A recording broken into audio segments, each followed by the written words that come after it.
ඉතින් නෝනාවරුනි මහත්තරුනි ඔබේ PC එකත් මෙන්න මේ වෑ ක්‍රෑෂ් වෙනවා. එනේ ඉතින් අදම විසඳ ගන්න. ඔයා හරිම තැනට තමයි ඉඳ තියෙන්නේ. අද මම කියලා දෙන්න යන්නේ ඔයාලට Minecraft mod 5ක් ගැන සුපිරියට Minecraft එක ඔප්ටිමයිස් කරගන්න පුළුවන්. Let's go to the video. ඉතින් ඔයාලට Minecraft එකේ mod එකක් දාගන්න ඕන නම් ඔයා අනිවාර්යෙන් mod dreams එකට යන්න නැත්නම් CurseForge කියලා වෙබ්සයිට් එකක් තියෙනවා. ඒකට යන්න. ඉතින් ඔයා මුලින්ම ආපු ගමන් මෙතන සෝඩියම් කියලා පේන්න තියෙනවා. ඔයා ඒක ක්ලික් කරන්න. ඔයා ඒකට ගියාට පස්සේ අර පේනවා ඇති ගොඩක් මොඩ් එක ගැන විස්තර තියෙනවා. ලාස්ට් නිවුස් අප්ඩේට් ගැන ඔක්කොම තියෙනවා මේකේ. එයාට අඩුමතරයෙන් මොනවද ඕනේ කියලා තියෙනවා. ඉතින් එයාට ඒ ඔක්කොම බලාගෙන ඉඳලා මෙතනින් ඒ අය වැඩි ඔයාර වැඩක් නැහැ. එයාට මෙතනින් ගැලරි එකකට යන්න පුළුවන්. ඉතින් කෙලින්ම මෙයා මෙතන version වලට යන. නැත්තම් මෙතන තියෙන easyම දේ තමයි මෙතනදී download button එක ඔබ. download button එක ඔබලා එයා මෙතන ගිහිල්ලා ඔයාගේ version එක තෝරන්න Minecraft. ඊට ඔයාගේ platform එක තෝරන්න මම නම් තෝරන්නේ Fabric.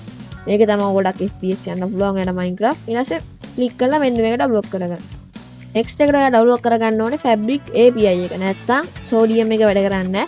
ඒකින්ද Fabric API එක ක්ලික් කරලා ඒකට ගිහිල්ලා මෙන්න මේ download button එක ඔබලා ඔයාගේ මේ Sodium එක දාගත්ත version එකෙන්ම මේකත් දාගන්න ඕනේ.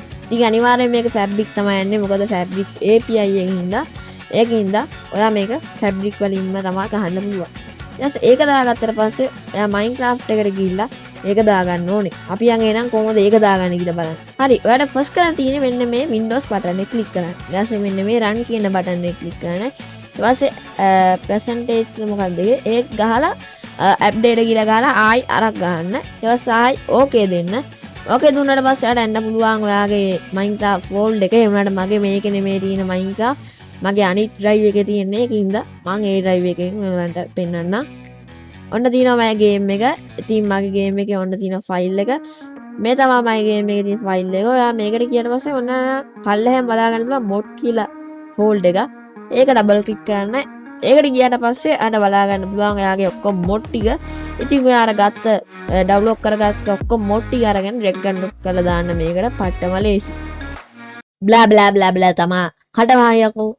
හරි මෙහෙම කරන්න ගියොත් නම් අනිවාර්යෙන් මට හෙට වෙනවා මේ වීඩියෝ එක ඉවරක් කරන්න. ඒකින්ද මම ටක් ගාලා යාට මේ වීඩියෝ එක ස්පීඩ් රන් කරලා පෙන්නන්නම්. එහෙනම් let's go. හරි ඊළඟ මොඩ් එක තමයි ලිතියම් කියන මොඩ් එක. ඉතින් මේ මොඩ් එක පට්ටම Minecraft මොඩ් එකක්. මේකෙන් පටගාලා FPS වැඩි කරලා දෙනවා. ඒකින්ද මේ මොඩ් එකත් අර මම කියපු විදිහටම වෙබ්සයිට් එකකින් දාගෙන අනිවාර්යෙන්ම ගේම් එකට දාගෙන ඔයාගේ FPS බලන්න. එහෙනම් අපි යන්නේ next mod එකට. next mod එක තමයි Iris shaders කියන්නේ. ඉතින් මේ mod එක තියෙන්නේ shader වලට. ඉතින් ඔයා Minecraft එක ගහද්දි shaders දාගෙන ගන්න කෙනෙක් නම් ඔයාලට මේක අනිවාර්යෙන්ම වටිනවා. මොකද මේකෙන් මාර විදියට FPS අඩු කරලා, ඒ කියන්නේ වැඩි කරලා දෙනවා, අඩු කරන්නේ නැහැ. ඔයාලට මේ mod එක දාගෙන ගහන්න නම් අනිවාර්යෙන් Sodium උන් download කරන් තියන්න ඕනේ. ඒකින්ද මේක සුපිරි mod එකක්. shaders දාගෙන ගහන අයට. එහෙනම් අපි යන්නේ next mod එකට. ඉතින් next mod එක තමයි entity calling කියන mod එක. ඉතින් මේ mod එකෙන් කරන්නේ ඔයා Minecraft එකේ ඔයාට දකින්න ඕන නැති පැත්තවල ඉන්න ඒ කියන්නේ mobsලා ඔක්කොම නැති කරලා දාලා ආයෙ පැත්ත තියා බැලුවම ආයෙ mobsලා ඒ විදිහටම තියෙන එක. ඉතින් මං හිතන්නේ ඒක තමයි එකෙන් කරන්නේ. ඉතින් yes මේ mod එක ගන්න මාරම හොඳයි FPS වලට. මාරම FPS boost එකක් දෙනවා. ඒකින්ද මේ mod එක අනිවාර්යෙන්ම දාගෙන බලන්න. එහෙනම් අපි යන්නේ next mod එකට. next mod එක තමයි dynamic FPS කියන mod එක. මේ mod එක නම් සුපිරියම තමයි. ඔයාගේ FPS නම් මාර විදිහට boost වෙන සුපිරි mod එක. අනිවාර්යෙන් මේ mod එක දාගන්න. මම නම් fully recommend කරනවා. මේක Sodium එක සුපිරියට වැඩ. අනිවාර්යෙන් මේකත් දාගන්න. සුපිරියම වැඩ. ඉතින් සුපිරි mod එකක් තමයි මේක. ඉතින් ඔයාලා මේ ඔක්කොම mod ටික එක තැනකින් ඕන නම් ඔයා අනිවාර්යෙන් valuably optimize කියන mod pack එක පාවිච්චි කරන්න. ඒක නම් absolute cinema මචං. ආයෙකදීම සුපිරිම mod pack එක. FPS අතින් සුපිරියම්ම තමයි. ඉතින් අනිවාර්යෙන් මේ mod එක දාගන්න. mod එක නෙමෙයි mod pack එක සහ මේ mod සිගත් ඔයාලට මාරම් විදිහට උදව් කරා නම් channel එකට sub එකක් දාගෙන අනිවාර්යෙන්ම like පාරක් දාලා අනිවාර්යෙන් comment එකකුත් දාගෙන යන්න. එහෙනම් හැමෝටම BS